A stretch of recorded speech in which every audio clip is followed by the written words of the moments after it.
The planet Vornus was known across the Galactic Union for its wild jungles and deadly creatures. It was a place where even armored drones struggled to survive for long. The air was thick with moisture, and every tree seemed alive, covered with glowing moss and insects that made strange humming sounds. Most travelers stayed far away, but the research team led by Commander Rian had a reason to be there. They were studying the planet's life forms for medical use. Among them was a human soldier named Dan, sent for protection. Dan had seen many worlds before. He was used to danger, but Vornus felt different. The forest was alive in a way he could not explain. Every step made the ground move under his boots as small roots shifted like living threads.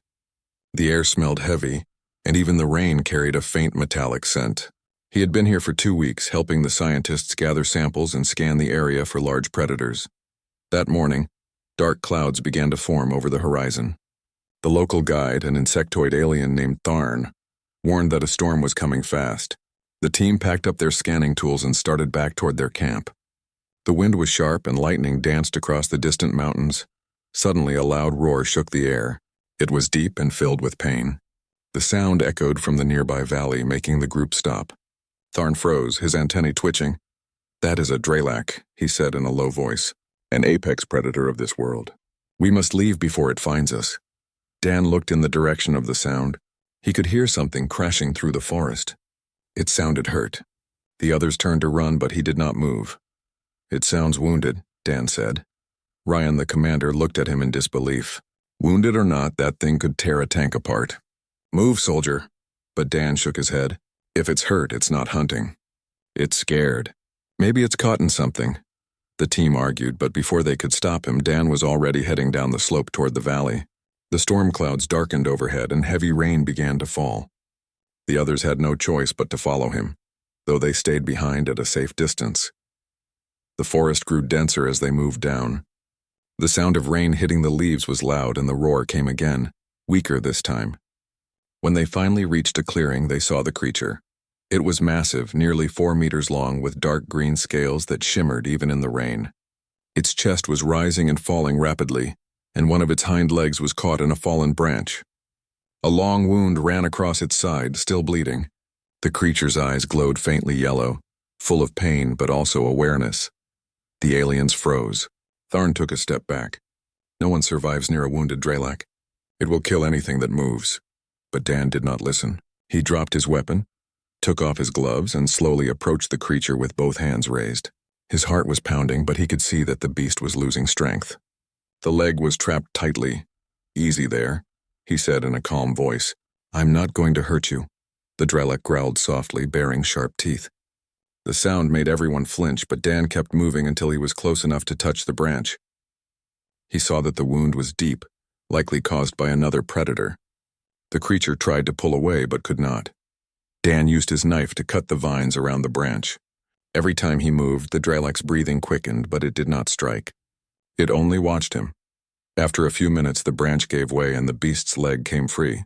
It tried to stand but collapsed again, blood mixed with rainwater on the ground. Dan reached for his pack and pulled out a small medical kit. He had used it many times for soldiers, never for something like this. Behind him, the others whispered. "He's insane," one of them said. "A human without fear," Ryan called out. "Dan, get away from it now." But Dan ignored the order. He opened the kit and pulled out a coagulant spray and field bandages. "If it wanted me dead, I'd already be dead," he said quietly. He began cleaning the wound as best he could. The Drelak tensed when the cold medicine touched its scales, but Dan kept talking to it in a soft tone, like he would to a frightened animal. His hands moved carefully, avoiding sudden motions. He used the spray to seal the bleeding and then wrapped the area with bandages. Minutes passed, and slowly the creature's breathing eased. The rain continued to fall, soaking both man and beast. Dan sat beside it, breathing hard, his uniform covered in mud and blood. The Drelak blinked slowly, its large eyes following his movements. Ryan and the rest of the team finally moved closer. None of them could believe what they were seeing. A human soldier sitting calmly next to one of the most feared predators in the galaxy. Tharn whispered. "It makes no sense. That creature kills everything it sees, yet it lets him touch it." Dan looked up. "Help me build a stretcher," he said. The alien stared at him as if he had gone mad. "You cannot bring that thing into camp," Ryan said. The moment it wakes up, it will destroy us all. Then we'll keep it restrained, Dan replied. But if we leave it here, it will die. It doesn't deserve that. The commander hesitated. Thunder rolled across the valley. The storm was getting stronger. Lightning flashed nearby, hitting a tree and splitting it in half. They had to move soon. Finally, Ryan nodded. Fine, but if it wakes up, we run. Together, they built a makeshift stretcher using metal poles and a tarp. It took 4 of them to lift the creature. Even unconscious, it was heavy. They covered it with a thermal sheet to keep it warm, then began their climb back up toward the shelter. The journey was slow.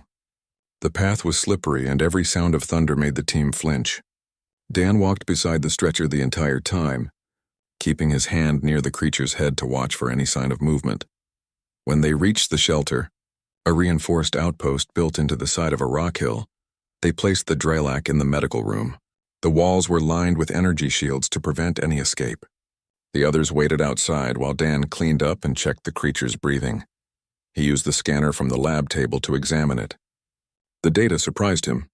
The Drelak's organs were not as alien as he expected. There were strange similarities to known species in the Union, even traces that reminded him of something familiar. He made a note of it but kept quiet. Hours passed. The storm raged outside, shaking the walls. Dan stayed beside the creature, monitoring its pulse and temperature. The others rotated shifts, checking on him from time to time, unable to understand why he was doing it. Late at night, when the rain began to slow, Ryan entered the room. "You're still here," he said. "Yeah," Dan replied. "It's stable now." Ryan looked at the sleeping beast through the glass. "Why risk yourself for it, Dan? You've seen what these things do. They tear patrol units apart." Dan thought for a moment before answering, "Because something about it feels different. It looked at me like it knew what I was doing, like it wanted to live." The commander said nothing more and left him there. Dan leaned back against the wall, watching the slow rise and fall of the Drelak's chest. For the first time since landing on Vornis, he felt a strange calm. The rain stopped, and faint light from the moon shone through the window. The creature's scales reflected the silver glow, and for a brief moment, Dan thought he saw something in its eyes move under the lids, like a flicker of recognition. He could not explain it, but he felt that this was not just a wild animal. Something deeper was hidden inside that beast, and somehow, he was meant to find out what it was. As the night went quiet, the others slept uneasily, whispering among themselves that humans were strange, maybe even foolish. But deep down, they also felt something new: respect. And in the silence of the shelter, while the rain faded away, the human soldier kept watch beside the sleeping predator, unaware that his act of kindness would soon uncover a truth that would change everything they believed about both man and beast. The night passed slowly inside the storm shelter. The sound of rain softened by morning, and the thick mist covered the forest outside. The air smelled of wet earth and strange flowers that bloomed only during storms. Inside the small medical room, the large creature still lay unconscious on the reinforced table. Its chest rose and fell with heavy breaths, but the bleeding had stopped. Dan sat beside the bed, his eyes red from lack of sleep. His uniform was still damp, and his hands were bandaged from small cuts he had received while freeing the creature. He did not leave its side even once. When the morning light came through the window, he finally stood up and stretched his sore back. He heard footsteps behind him. It was Commander Ryan carrying a datapad. "You're still here," Ryan said. "You should get some rest, Dan. It's been a long night." Dan shook his head. "I'm fine. It's breathing better now. I think it will wake up soon." Ryan frowned. "And when it wakes up, what then? Do you think it will thank you?" "This is a Drelak, not a dog from Earth." Dan looked back at the creature. "Maybe not, but I've seen soldiers turn into enemies after pain. I've also seen enemies turn into allies after kindness. Sometimes we just have to try," Ryan sighed. "You humans and your strange ideas of trust." He left the room, shaking his head. Hours passed. The rest of the team avoided going near the medical room. They did not want to see the beast that could crush them with one hit.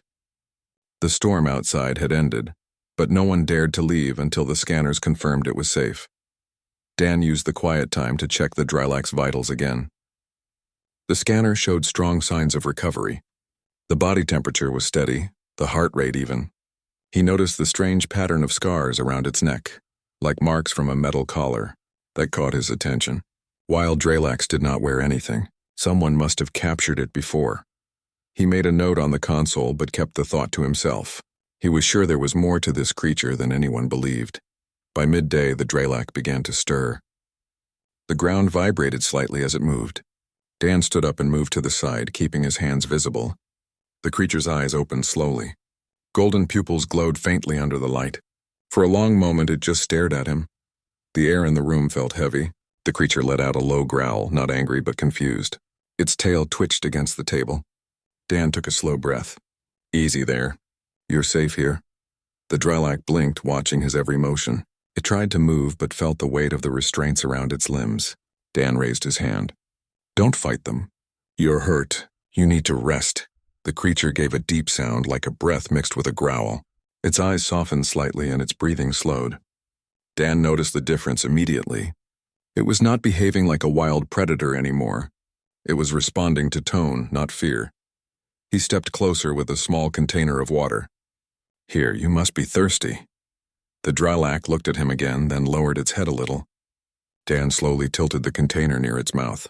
It sniffed, then drank a few gulps of water. That single moment made Dan smile. Outside the glass window, the rest of the team had gathered.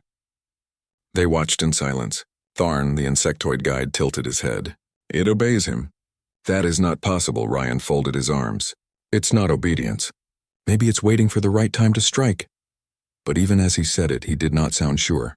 Inside, Dan continued to check the creature's wounds. He replaced the bandages carefully.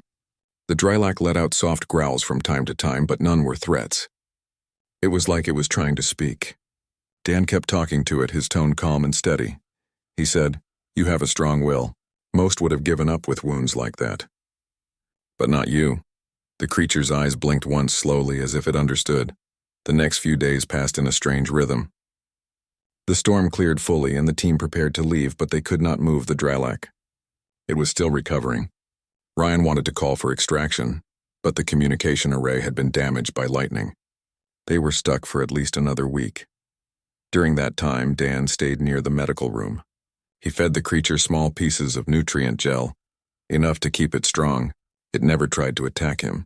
It only watched, calm and curious. Sometimes it even lowered its head when he entered, like it was greeting him. The rest of the team began to talk. Some said the human was controlling it with chemicals. Others said humans had strange powers of influence. Whatever the reason, none could deny that the Drelak trusted him. One night, Dan sat by the window of the room writing notes on his datapad. The creature was awake, resting quietly on the floor now that it could move a little. Its yellow eyes reflected the light. You know, Dan said softly, I used to think I understood this galaxy. Then I met beings who could breathe underwater, walk through fire, and live without sleep. But you might be the most incredible one yet. The creature tilted its head slightly as if listening. Dan smiled. You remind me of someone I knew. She was brave and strong too, always ready to protect others. You have the same eyes. The Drelak blinked again, then let out a low hum, almost like a sigh. Suddenly the lights flickered. The base shook as if something large had hit the outer wall. Dan jumped to his feet. Alarms began to flash red. The commander's voice came over the speaker. All personnel, defensive positions. A pack of Drelaks is attacking the shelter. Dan looked at the creature beside him. It raised its head and gave a deep growl, but this time it was directed outside. It knew what was coming. Dan ran to the control panel and checked the outer cameras. A group of at least 5 Drelaks surrounded the base. They were larger than the one inside, their scales darker and thicker. The team in the control room fired warning shots from the turrets, but the creatures kept coming. Rian shouted over the comms. Dan, stay away from the one inside. If it hears the others, it might go wild. But Dan had no intention of leaving. He looked at the Drelak in the room. It was standing now, muscles tense, eyes locked on the door. Are they your kind? Dan asked quietly. The creature gave a low, uneasy sound. Then, to Dan's surprise, it looked at him again as if asking for something. He understood the look. It was not anger. It was warning. They're not just wild, are they? He said softly. They're hunting you. The Drelak made a short growl like an answer. Dan took a deep breath. He knew what he had to do. He opened the emergency locker and grabbed a pulse rifle. If they want you, they'll have to go through me first. The creature lowered its head slightly, almost like approval. Outside, the walls shook again. The other Drelaks had begun clawing at the shield gates. Sparks flew as metal bent. Dan sealed the medical room and ran toward the main corridor, ready to help the others. Inside the room, the Dralac pressed its claws against the barrier. Its eyes glowed faintly, following Dan until he disappeared from view. The next hour was chaos. The ground trembled with every hit from the creatures outside. Ryan directed the defense, firing the mounted cannons while the others sealed the weak points. Dan fought beside them, his aim steady even under pressure. The smell of smoke filled the air as energy blasts hit the jungle. But through it all, Dan kept thinking about the one he had saved. He could not explain why he felt connected to it, only that he could not let it die. By dawn, the attack ended. The remaining Dralacs retreated back into the mist. The team was exhausted, their shields half broken. Dan rushed back to the medical room. The creature was still there, waiting. It had not tried to break free. When it saw him enter, it lowered its head and made a quiet sound that felt like relief. Ryan entered behind him. "We survived somehow, and your friend stayed calm." Dan smiled faintly. "Maybe it knows I'd come back." Ryan gave him a long look. "You do realize how strange this is. Every record says these creatures are uncontrollable, yet this one listens to you. It even warned us before the attack." Dan looked at the Dralac again. "I don't think it's just an animal. There's something more inside it. Something we don't understand yet." The commander sighed. "Then find out, soldier. Because if what you're saying is true, this could change everything we know about them." Dan nodded. As he turned to leave, the Dralac's eyes followed him again, and for a brief moment he saw that faint light within them. It was not wild or savage. It was familiar, almost human. He didn't know how, but he felt certain of one thing. Whatever this creature was, it was not a monster. It was someone, and soon he would discover who. Morning light crept through the cracks of the damaged shelter. Smoke from the night's battle still hung in the air, and the scent of burnt metal mixed with the damp smell of the forest. The entire camp looked tired. The equipment was broken, the shields were weak, and everyone's nerves were stretched thin. Dan sat on a metal crate outside the medical room, his rifle leaning beside him. He had barely slept. Every sound outside made him alert, but no more attacks had come. Inside, the Dralac rested again. Its wounds had begun to heal faster than expected, and the scanners showed a strange energy pattern around its body. Ryan entered the corridor, holding a data pad. "The satellite link is back," he said. "We can finally send a report to the Union base. They need to know about what happened last night." Dan nodded but did not look up. "Did you include the part about the Dralac helping us?" Ryan raised an eyebrow. Helping us? "You mean the part where it stayed in that room and didn't kill us?" "I already mentioned that. They'll probably think the radiation affected its brain." Dan gave a small smile. "Maybe they'll come see for themselves." Ryan shook his head. "Let's just hope they don't decide to destroy it for research. The Union doesn't like surprises." He left soon after, leaving Dan alone again. Dan stood up and entered the medical room. The Dralac turned its head slightly when he walked in. The yellow glow in its eyes was softer now. Its breathing was steady. "Morning," Dan said quietly. "How are you feeling?" Of course, there was no answer. Still, the creature tilted its head a little as if it recognized the tone. Dan moved closer, scanning the readings again. The strange energy signal he had seen earlier was still there, pulsing faintly beneath the surface of its scales. It did not match any known species data. He frowned and looked closer. Beneath the scales on the side of the neck, he saw something unusual. A faint mark that looked almost like a tattoo or symbol. It was not natural. It looked made by intelligent hands. Dan leaned in and wiped away some dried blood. His heart skipped. The symbol was familiar. It was the insignia of a science division from the Galactic Union, the same one that had worked on a lost experiment months ago. He remembered the mission well. It had ended in tragedy. He stepped back slowly, trying to process what he was seeing. The Dralac made a soft noise, almost like a whimper. Dan looked into its eyes again. There was no hatred there. Instead, there was something deeply familiar. It was like looking at an old memory he could not name. He whispered, "No, it can't be." The creature blinked, and for the first time it made a sound that was not a growl or hiss. It was rough, uneven, but there were hints of words hidden inside. And he froze. Every muscle in his body went still. "Say that again," he said quietly. The creature tried to move its mouth again, but the sounds were broken and weak. It made another effort, and this time he heard it more clearly. It was saying his name. Dan's heart pounded. His hands trembled slightly as he stepped closer.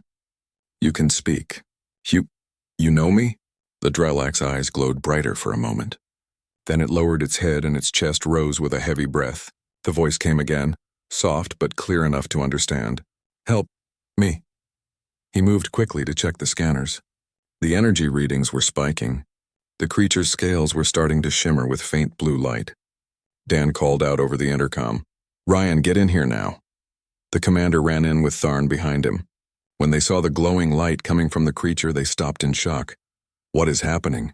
Ryan asked. Dan was focused on the readings. It's changing. Something inside its cells is reacting. Before anyone could respond, the Drelak's body began to shift. The sound of cracking filled the air. Its scales started to loosen and fall away like pieces of glass. Light poured out from beneath the skin. The air around them trembled with energy. Tharn shouted, It's mutating. Get back. Dan refused to move. He shielded his eyes from the light but stayed close. No, it's not attacking. This is something else. The transformation lasted several long minutes. When the light finally faded, the team could hardly believe what they saw. Where the Drelak had been, there now lay a humanoid figure, a woman covered partly by what was left of the creature's scales. Her skin had the faint shimmer of alien texture, but her face was clear. Her eyes opened slowly, the same golden color as before. Dan stared, unable to speak. The commander whispered, What in the stars? Dan took a step closer, his voice quiet. Kira? The woman blinked and focused on him. For a second, she seemed confused. Then a small, tired smile crossed her face. You remembered my name, she said weakly. Dan felt his chest tighten. It was her. Kira, the alien scientist who had worked with his team months ago on the genetic project. She had been reported dead after an experiment failed. No one ever found her body. Now she was here, alive, changed into something entirely new. He knelt beside her, his voice trembling. We thought you were gone. What happened to you? She closed her eyes for a moment, gathering strength. The experiment. It was meant to merge biological patterns to create faster healing tissue. But the power surge changed everything. My body adapted to survive. The jungle took me and I became one of them. Rian moved forward, still stunned. You became a Drelak? That's impossible. No known species can change form like that. Kira looked at him faintly. It wasn't meant to happen. I tried to find a way back, but my mind slipped between instincts and reason. I forgot words, forgot faces. Only fragments remained. But when I saw him, she looked at Dan. Something came back. His voice, his kindness. Dan reached out and helped her sit up carefully. That's why you didn't attack me. You remembered something human. Kira nodded slowly. I remembered you. For a long moment, the room was silent. The others could only watch. It was beyond science, beyond logic. Finally, Rian broke the silence. If the Union learns about this, they will want to study her. They will not stop. Dan looked up sharply. Then they can go through me first. She's not a test subject. She's one of us, Ryan sighed. You're asking me to hide something that breaks every rule of biology we know. I'm asking you to see her for who she is, Dan said firmly. She's alive because she fought to stay human in the middle of that nightmare. Kira looked between them, her voice soft but steady. They will come. The other Drelaks know what I am now. They will not stop hunting me. Tharn clicked his mandibles nervously. Then we must move before nightfall. Ryan nodded. Agreed. We can relocate to the upper cliffs where the signal is stronger. We'll call for a transport once we're safe. Dan helped Kira to her feet. She was weak but standing. Her movements were slow, graceful, almost animal-like. The remains of the scales along her arms caught the light as she walked. As they prepared to leave, Dan noticed the way she kept glancing toward the forest through the glass window. There was fear in her eyes, but also strength. He asked quietly, Do you still feel them? Kira nodded. Yes, their minds call to me sometimes. It's hard to ignore. But I can fight it now. I can control it. He placed a gentle hand on her shoulder. Then we'll make sure you never have to face them alone. She gave a small nod of thanks. By evening, they had packed what they could and began the climb toward the cliffs. The forest was quiet, but they all felt the tension in the air. Kira walked beside Dan, leaning slightly on him for balance. Every sound from the trees made her flinch. When they finally reached the top ridge, they set up camp under a large rock formation. The communication dish was damaged, but Ryan and Tharn began repairing it immediately. Dan and Kira sat near the small light unit watching the forest below. Kira spoke softly. When I was trapped in that form, I could hear them all the time. The Drelax have a way of speaking without words. They share fear and rage like fire. But when I saw you, everything went silent. It was like waking up from a dream. Dan smiled faintly. Maybe that's what being human does. It gives you a reason to fight the darkness. She looked at him with quiet warmth. You always said that once. Back on the base, he nodded. And you always said I was too optimistic. For the first time in what felt like forever, she laughed. A quiet sound, soft but real. Below them, the jungle moved in shadows.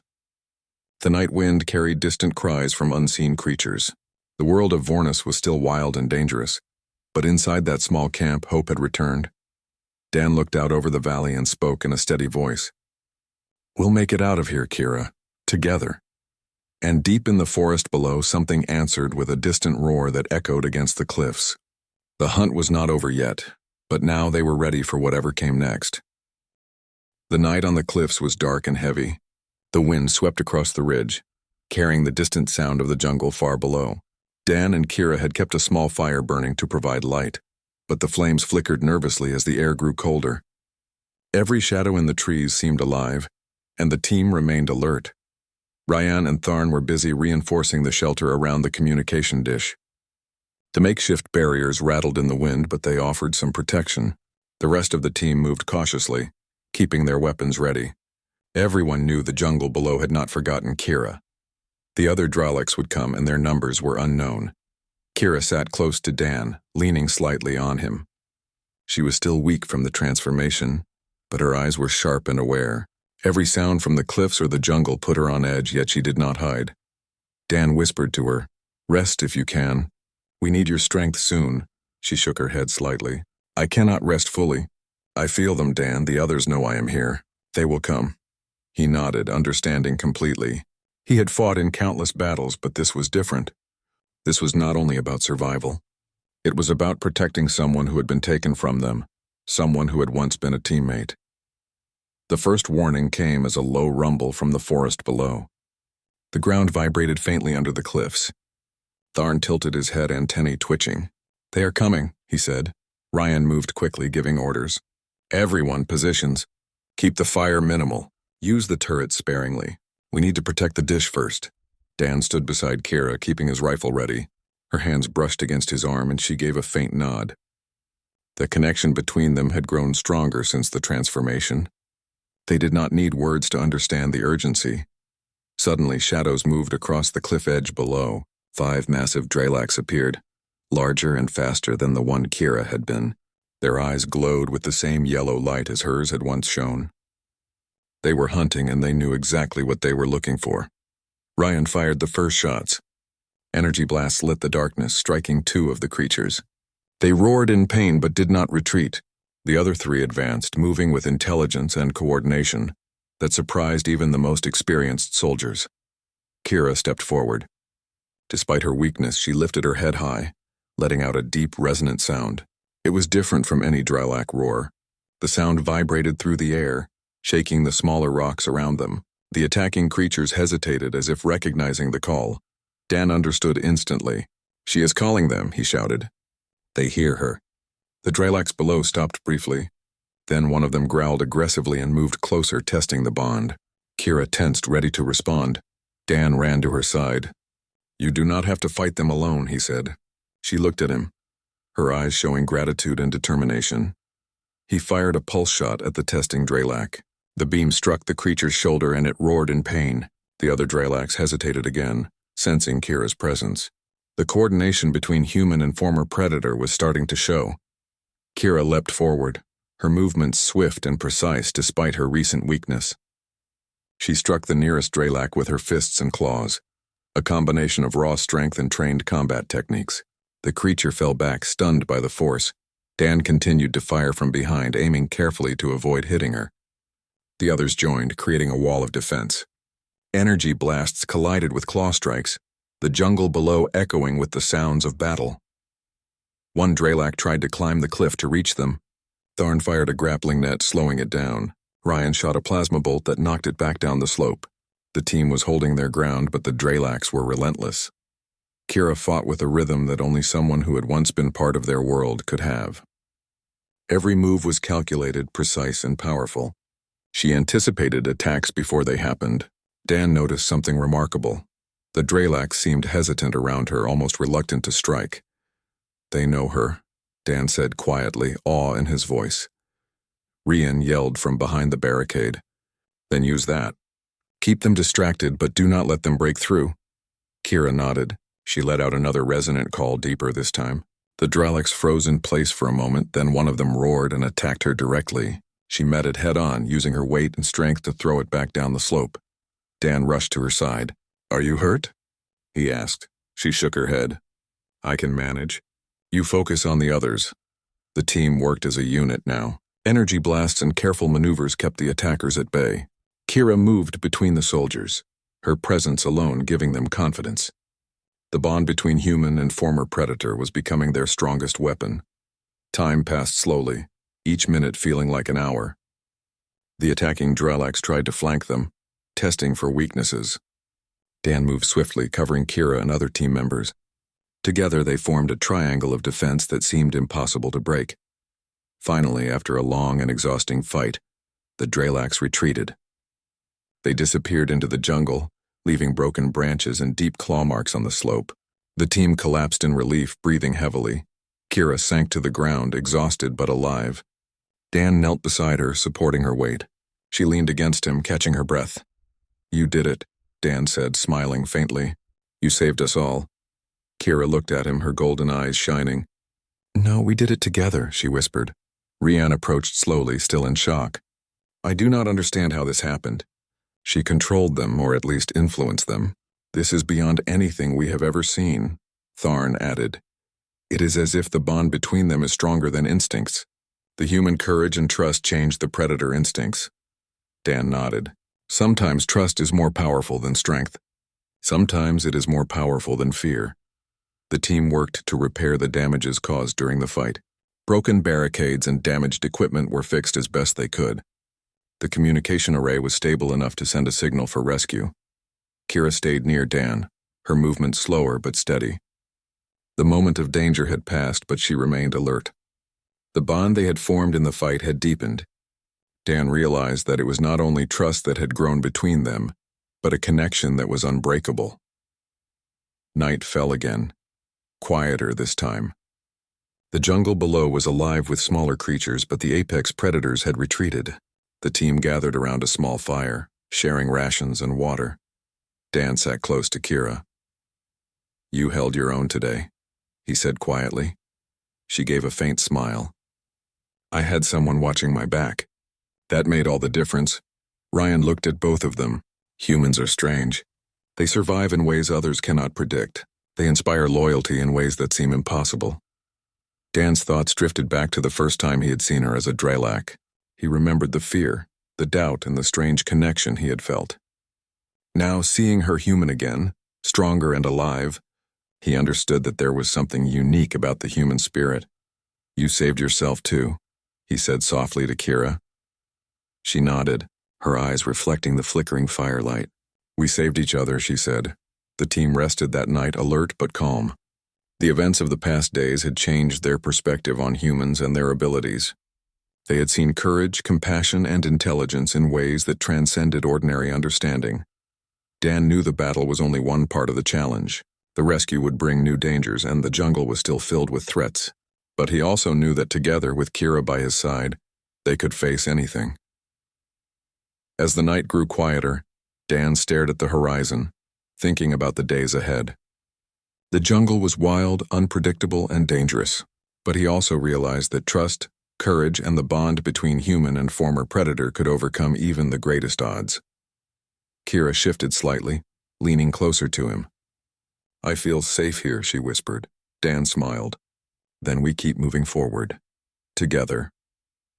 The wind carried the distant sounds of the jungle, but inside the small camp the team felt hope. The fight had proven something important. Humans could inspire loyalty, heal what others feared, and form bonds that no one else could understand. For Dan and Kira, the journey was far from over. But they had each other. That was enough to face whatever came next. And somewhere in the jungle below, hidden in the shadows, the other Dralax watched and waited. They knew something had changed, and the human and the former predator had become something far more dangerous together. The night ended with quiet determination. Dan and Kira rested beside the fire, their connection stronger than ever. They had survived the impossible, and the lessons of trust, courage, and loyalty would guide them in the days to come.